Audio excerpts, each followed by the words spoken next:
In this question, you're given a pair of lines 2x square plus 4xy plus by square is equal to 0.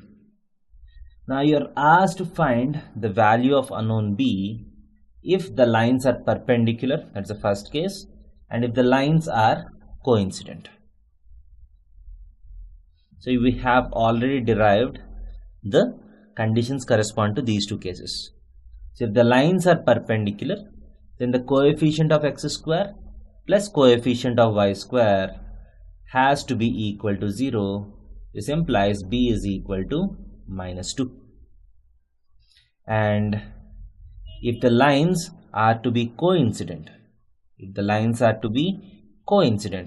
then h square has to be equal to ab.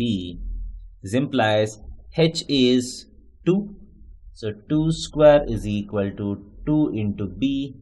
This implies b has to be equal to +2.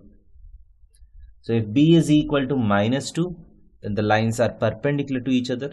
If b is equal to +2, then the lines are coincident. Thank you.